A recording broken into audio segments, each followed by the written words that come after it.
Disclaimer: the video you are about to see I got through public information.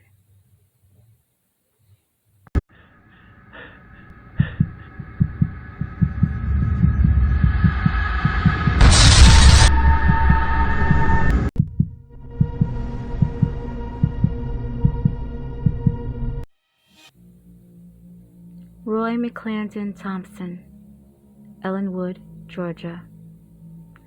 He was always smiling, friendly, very playful. This came to a complete shock to those who knew him well. This is a quote from one of McClendon's acquaintances, Jonathan Fry. She said, quote, "That's a totally different person than who I know. At first I couldn't believe it. He was always cool. I felt confused, distraught a little. It was as if someone else was him. That definitely was not Roy." Unquote. A lot of people were startled and they couldn't believe that this man that they have known for so many years was on the news and he was involved in a horrendous crime, April of 2019. The crime was so horrific that his students had an option to have counseling on the grounds if they needed to discuss anything about their favorite teacher. Roy McClendon was married on June 5, 2015. He exchanged vows to Maurice D. Thompson, a man he had met in 1995 when they both were attending Valdosta State College. On April 25, 1998, he was initiated in the Alpha Phi Alpha fraternity. McClendon, 42, was well liked. He was a social studies teacher at McNair High School. He also attended New Beginnings Full Baptist Church, where McClendon was a member, prior to moving his membership and taking a position as the chief financial officer at the Tabernacle Baptist Church. It was there he would meet Dr. Michael Mays. These two would become good, fast friends. They had a lot in common. Mays was a well-known opera singer, a high school principal, and a mentor. The men had more than that in common besides education. They were well respected in their communities. They were both black men, openly gay. They resided in Georgia. It was even said that the two were so close that McClendon had the keys to Mays' home. They did have a lot in common. They did share a lot, and they would find out that they had a little bit more in common that they didn't want to share. Unfortunately, McClendon would step out of his marriage. He would meet James Curtis Jones, 45, on a gay website. It's confirmed the two knew each other for a little over a year. People who knew Jones well said he was like a playboy, something like a hustler. He would meet different men on the website. At one point in the relationship, McClendon felt he was being cheated on. He would get into verbal spats with Jones. He had even begun threatening Jones. Jones became terrified. He got in touch with the Dunwoody police. The police officer called McClendon. McClendon said a friend showed him a picture of Jones on the site. This friend was Dr. Michael Mays. Mays and Jones had been in an intimate relationship. McClendon was furious. He said he had blocked Jones' calls. He also stated that the two had sexual relationships the entire year, and he did deny threatening Jones.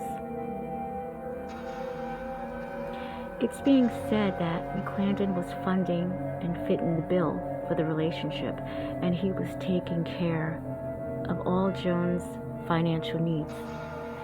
He had even had the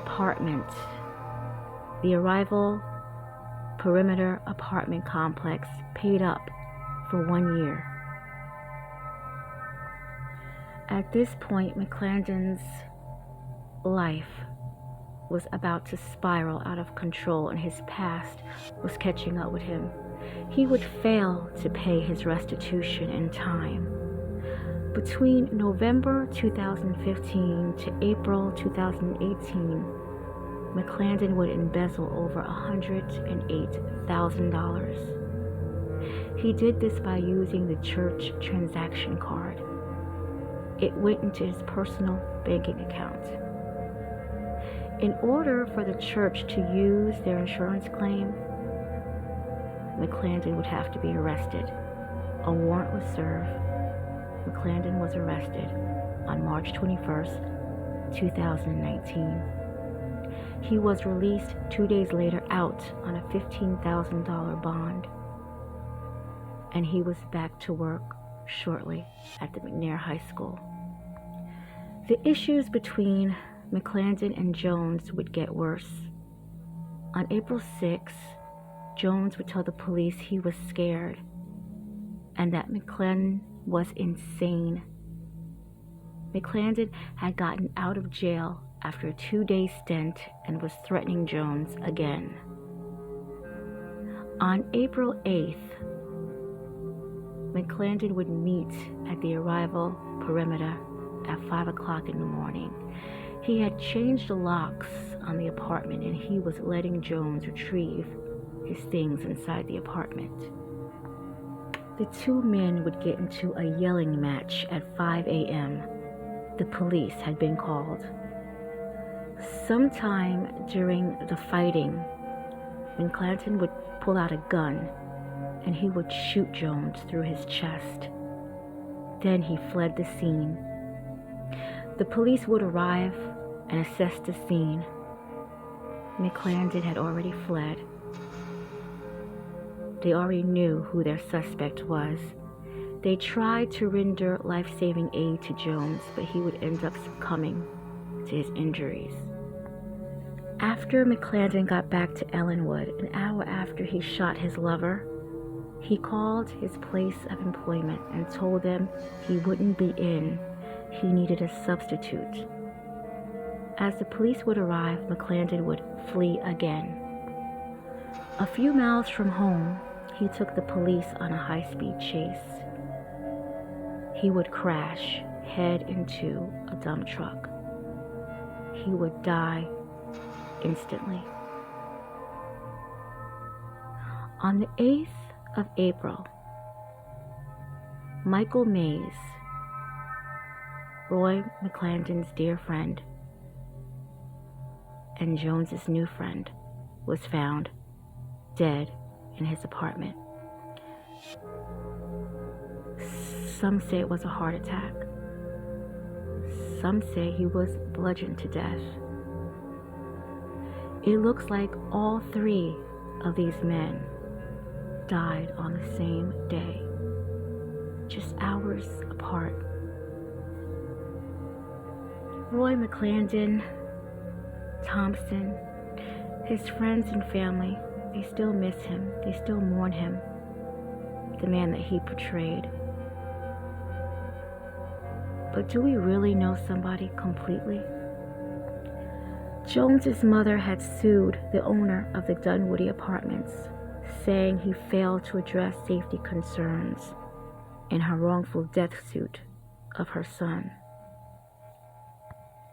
Roy McClendon-Thompson, his obituary would read, quote, "He leaves to cherish his memory, his loving husband, Deacon Maurice D. Thompson," unquote.